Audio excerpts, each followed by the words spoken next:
الحمد لله رب العالمين والعاقبة للمتقين والصلاة والسلام على سيد الأنبياء والمرسلين وعلى آله وأصحابه أجمعين أما بعد. معزز سامعین کرام، آج آپ حضرات کے سامنے ایک اہم موضوع پر گفتگو کرنی ہے. وہ موضوع یہ ہے کہ جب کسی انسان کے گھر میں کسی شخص کی وفات ہوتی ہے، انسان کا کوئی قریبی رشتہ دار اس دنیا سے چلا جاتا ہے،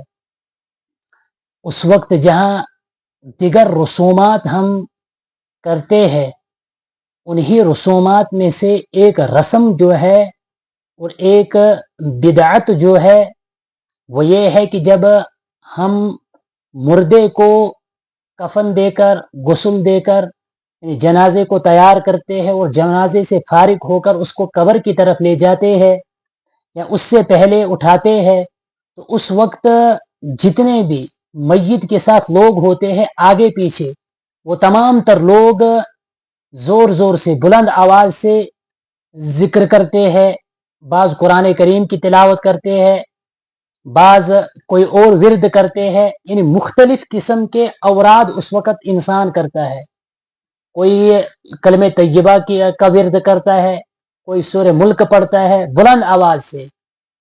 کیا شریعت اسلامیہ میں، اس دین مبین نے ان چیزوں کے کرنے کا حکم ہمیں دیا ہے یا نہیں دیا ہے؟ اس سلسلے میں علماء کرام کی کیا رائے ہے اور نبی اکرم صلی اللہ علیہ وسلم کی احادیث سے ہمیں کیا رہنمائی ملتی ہے، صحابہ کے اقوال سے ہمیں کیا رہنمائی ملتی ہے، اور ہمیں کیا کرنا ہے، ہم کیا کر رہے ہیں، کہ اگر وہ صحیح ہے تو اس کو کرنا ہے، غلط ہے تو اسلامی تعلیمات کے مطابق اس کو چھوڑ دینا ہے. ان تمام چیزوں کے سلسلے میں آپ حضرات کے سامنے بات کروں گا کہ آیا یہ ذکر و اذکار کرنا اس وقت درست ہے یا نہیں ہے، اگر نہیں ہے تو حرام ہے یا بدعت ہے، کیا نہیں ہے. تو ان تمام تر چیزوں کو آپ کے سامنے واضح کروں گا مختلف احادیث اور فتاوی کی روشنی میں اور صحابہ کے اقوال کی روشنی میں. چنانچہ جب بھی کسی انسان کے گھر میں کسی قریبی رشتہ دار کی یا اپنے گھر میں سے والد، ولد یا کوئی بھی اس دنیائے فانی سے چلا جاتا ہے، کیونکہ سب کو جانا ہے، سب کے ساتھ یہ معاملہ پیش آتا ہے، اس وقت اس طریقے کا کام کرنا، یعنی میت کو اٹھاتے وقت زور زور سے ذکر اللہ کرنا، زور زور سے قرآن کریم کی تلاوت کرنا، زور زور سے ذکر کرنا، یہ تمام تر چیزیں جو ہے یہ بدعت ہے. یہاں تک کہ اکثر فتاوی کی کتابوں میں اس کو مکروہ تحریمی کہا گیا ہے، یعنی حرام کے برابر، حرام کے قریب ہے یہ ایسا کرنا. متعدد روایتوں میں اس کا تذکرہ آیا ہے اور اسی طریقے سے فتاوی کی مختلف کتابوں میں اس کا تذکرہ آیا ہے. چند ایک روایتیں آپ حضرات کے سامنے ذکر کروں گا. حافظ ابن کثیر رحمۃ اللہ علیہ طبرانی کے حوالے سے حضرت زید ابن ارقم رضی اللہ تعالی عنہ کی روایت نقل کرتے ہیں کہ نبی اکرم صلی اللہ علیہ وسلم نے فرمایا، ان اللہ یحب الصمت، اللہ رب العزت خاموش رہنے کو پسند کرتے ہیں. عند ثلاث، تین مواقع پر، تین جگہوں پر اللہ پسند کرتا ہے کہ وہاں بندہ خاموش رہے. نمبر ایک، عند تلاوت القرآنی، کہ جب کوئی قرآن کریم کی تلاوت کر رہا ہو تو سننے والے جو ہے وہ بالکل خاموش رہیں. اسی طریقے سے وعند الزحف، زحف کے وقت دشمن کی طرف جب پیش قدمی کر رہا ہو انسان، اس وقت بھی خاموشی اختیار کرنا یہ اللہ کے یہاں پسندیدہ عمل ہے.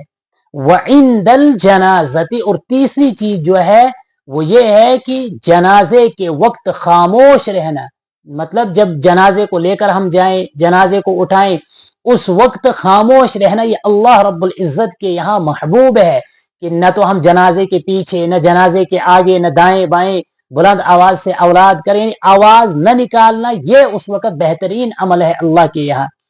اسی طریقے سے حضرت امام محمد بن حسن شیبانی رحمۃ اللہ علیہ رحمتاً واسعہ حضرت قیس بن عبادہ رضی اللہ تعالی عنہ کا ارشاد نقل کرتے ہیں، فرماتے ہیں کہ کان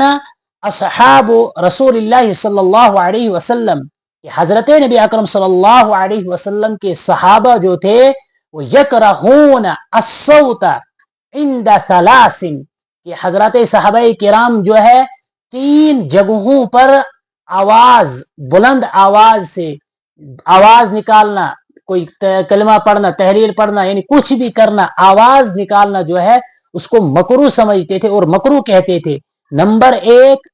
عند الجنائز، نمبر 1 جنازے کے وقت، نمبر 2 والقتال، اور جب دشمن کے ساتھ مدبیڑ ہو جائے اس وقت، نمبر 3 والذکر، اور ذکر اللہ کے وقت، جب اللہ کا ذکر کیا جائے، چاہے قرآن کی تلاوت کی جائے، ذکر و اذکار کیے جائے، اس وقت آواز نکالنا زور زور سے، یہ سب، ان سب چیزوں کو حضرات صحابہ کرام جو ہے وہ مکروہ سمجھتے تھے اور یہ لوگوں کو کہتے تھے کہ ایسا کرنا درست نہیں تھے۔ یہ حضرت امام محمد شیبانی رحمہ اللہ نقل کرتے ہیں حضرت حضرت قیس ابن عبادہ رضی اللہ تعالی عنہ کا قول کہ حضرات صحابہ کرام کا عمل یہ تھا۔ تو ان تمام تر روایات سے اور ان تمام تر اقوال سے یہ بات ہمارے سامنے واضح ہوتی ہے کہ جنازے کے آگے، جنازے کے پیچھے بلند آواز سے ذکر اللہ کرنا، بلند آواز سے قرآن کریم کی تلاوت کرنا، زور زور سے چیخنا چلانا، یہ تمام تر چیزیں جو ہے وہ مکروہ ہے۔ یہ تمام تر چیزیں ان تمام تر چیزوں سے شریعت نے ہم کو روکا ہے اور منع کیا ہے۔ چنانچہ فقہائے احناف جتنی بھی ہے انہوں نے پوری اس کی وضاحت کی ہے اور وضاحت کے ساتھ لکھا ہے کہ جنازے کے وقت آگے پیچھے چلنا یا دائیں بائیں جتنے بھی لوگ ہوں گے، ان تمام لوگوں کا بلند آواز سے قرآن کریم کا پڑھنا، بلند آواز سے ذکر اللہ کا ورد کرنا، یا اسی طریقے سے بلند آواز سے زور زور سے یہ نعرہ لگانا کہ کلو حی یموت، ہر زندے نے مرنا ہے، ہر انسان کو مرنا ہے، یعنی کوئی بھی ایسا عمل کرے کہ جس سے آواز ان کی بلند ہو جائے، ان تمام تر چیزوں کو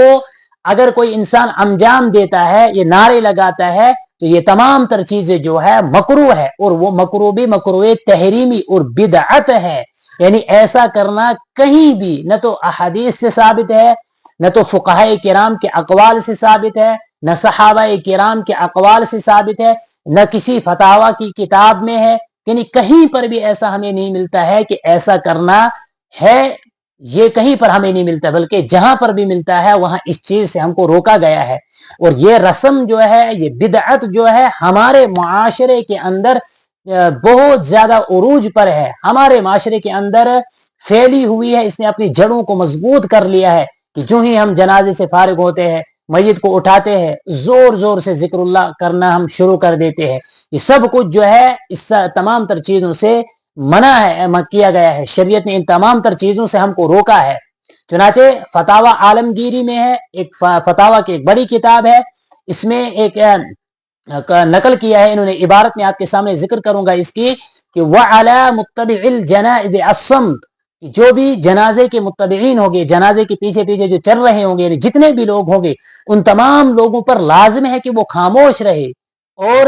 وَيُكْرَهُ لَهُمْ رَفْعُ الصَّوْتِ بِالذِّكْرِ، ذکر اللہ کے ذریعے سے آواز کا بلند کرنا یہ مکروہ ہے، ایسا کرنا بالکل بھی درست نہیں ہے۔ وقراءۃ القرآن، اور جتنے بھی متبعین جنازہ ہوں گے ان تمام تر لوگوں کے لیے زور زور سے قرآن کریم کی تلاوت کرنا یہ بھی مکروہ ہے۔ یہ فتاوی عالمگیری میں ہے کہ ایسا کرنا بالکل مکروہ ہے اور مکروہ تحریمی ہے، فتوے کی ایک کتاب ہے، یہ فتویٰ ہے کہ ایسا کرنا بالکل بھی درست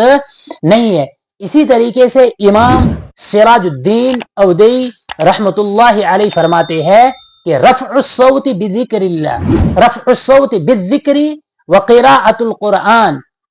ذکر اللہ کے ذریعے سے یا قرآن کریم کی تلاوت کے ذریعے سے آواز کو بلند کرنا، اور اسی طریقے سے جنازے کے جتنے بھی متبعین ہوں گے ان کا یہ کہنا ہے کہ کل حی یموت، ہر زندے کو مرنا ہے، ہر زندہ جو ہے اس دنیا سے چلا جائے گا، یعنی اس طریقے سے جتنی بھی چیزیں جہاں پر جس اعتبار سے کیا جاتا ہے، یعنی جس اعتبار سے ان چیزوں کو انجام دیا جاتا ہے، جو پڑھتے ہیں یہ تمام تر چیزیں اس میں آتے ہیں۔ وَنَحْوِ ذَلِكَ خلف الجنازت بدعت، اور اس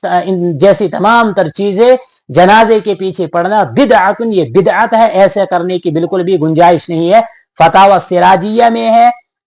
کہ یہ ایسا کرنا بالکل بھی جائز نہیں ہے بلکہ یہ مکروہ ہے۔ اسی طریقے سے علامہ ابن نجیم البحر الرائق میں نقل کرتے ہیں، لکھتے ہیں، فرماتے ہیں کہ وَيَنبَغِي لِمَنْ تَبِعَ جَنَازَةً کہ اس شخص کے لیے ضروری ہے کہ جو جنازے کے پیچھے پیچھے چل رہا ہو اَن يُطِيلَ الصَّمْتَ کہ وہ خاموش رہے، خاموشی اختیار کرے، اس کے لیے ضروری ہے۔ وَيُكْرَهُ رَفْعُ الصَّوْتِ اور آواز کو بلند کرنا یہ مکروہ ہے، بالذکر ذکر اللہ کے ذریعے سے، وقراءۃ القرآن اور اسی طریقے سے قرآن کریم کو پڑھ کر بلند آواز سے زور زور سے یہ ایسا کرنا مکروہ ہے۔ وغیرہما اور ان کے علاوہ جتنی بھی چیزوں کا رواج ہوگا، جتنی بھی چیزیں آپ کرتے ہو ہمارے معاشرے میں ہوتی ہے، ان تمام چیزوں کو مکروہ قرار دیا گیا ہے۔ وغیرہما فی الجنازتی اور اس کے علاوہ تمام تر چیزیں جنازے میں پڑھنا جو ہے وہ مکروہ ہے۔ والکراہۃ فیہا کراہت تحریم اور یہ کراہت جو ہے یہ کراہت تحریمی ہے، یعنی حرام کے قریب قریب ہے، مکروہ تحریمی ہے۔ تو ان تمام تر عبارات سے، ان تمام تر فتاوی سے اور ان تمام تر روایات اور اقوال سے یہ بات ہمارے سامنے کھل کر آتی ہے کہ جو بدعت ہمارے درمیان رائج ہے ہم اس کو چھوڑ دیں، کیونکہ دین اسلام جو ہے کامل اور مکمل دین ہے۔ دین اسلام نے ہر جگہ ہماری رہنمائی اور رہبری فرمائی کہ کس طریقے سے کس کام کو انجام دینا ہے، کون سا عمل کیسے کرنا ہے۔ اگر ہم اسی تعلیم کے مطابق کریں گے تو وہ ہمارے لیے فائدہ مند ہوگا، اپنی طرف سے اگر ہم بڑھانے کی کوشش کریں گے تو وہ بدعت ہوگا۔ اور بدعت کے بارے میں جو حدیث پاک میں آتا ہے، کل قیامت کے دن نبی علیہ الصلوۃ والسلام کے سامنے ایک امت آئے گی، ان کے درمیان اور آپ صلی اللہ علیہ وسلم کے درمیان پردہ گرایا جائے گا۔ حضور ان سے پوچھیں گے فرشتوں سے کہ ان کو کیوں دور کیا، یہ تو میری امت کے لوگ ہیں۔ اللہ کے نبی صلی اللہ علیہ وسلم کو فرشتے جواب دیں گے کہ یہ وہ امتی ہے جنہوں نے آپ کے بعد دین کے اندر ایسی ایسی باتیں ایجاد کی، ایسی ایسی چیزیں ایجاد کی جو آپ کے دین میں سے نہیں تھی۔ تو آپ صلی اللہ علیہ وسلم کہیں گے کہ ان کو یہاں سے ہٹا دو، سحقا سحقا، ان کو یہاں سے دور کر دو۔ تو اس چیز سے بچنے کے لیے ہمیں قرآن کی تعلیمات اور احادیث نبویہ کی تعلیمات پر عمل کرنا ہے، اور وہاں سے ہمیں یہی روشنی ملتی ہے کہ ایسا کرنا بالکل بھی جائز نہیں ہے، ایسا کرنا بالکل بھی درست نہیں ہے۔ اس چیز سے ہم بھی باز رہیں اور دوسرے لوگوں کو بھی اس سے باز رکھنے کی ہم تلقین کریں۔ اللہ رب العزت ہمیں اس پر عمل کی توفیق عطا فرمائے۔ وآخر دعوانا الحمد للہ رب العالمین۔